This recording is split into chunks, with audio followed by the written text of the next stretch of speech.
This is the key fob for a Chrysler Pacifica. It's got unlock and lock, it's got a power hatch button, a remote start button, and then power door buttons. To be able to deploy the ramp, you want to double click on the passenger side button. Quick double click is going to open the door, deploy the ramp, and make the vehicle kneel.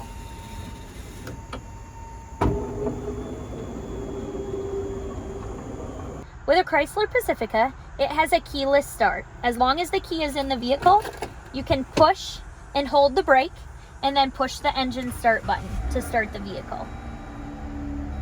Once the vehicle is started and you'd like to put the vehicle into drive, you're going to notice that there's a knob here. All you have to do is twist it until it gets into drive position.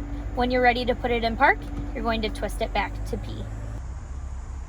The wipers are located on the right-hand side of the steering wheel. You've got to turn the end to turn them on, and then you can also pull or push to activate the windshield wiper fluid. If you'd like to use the radio, on this particular model, you touch the screen to get it on. You've got a volume button here, and you've got different options to tune to different radio stations. We're also going to talk about the air conditioning and heat settings here. If you push the AC button, that's going to turn on your air conditioning. You can use the knob to turn up or turn down the intensity of the fan. And then you're going to use the red and blue arrows to either make it more warm or more cold. If you'd like to turn it off, you simply touch the off button.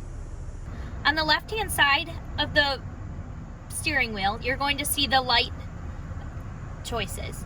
You can switch it to auto and it will turn the lights on and off with the sensor, or you can just turn it on that way. Make sure to turn the lights all the way off so that you don't kill the battery.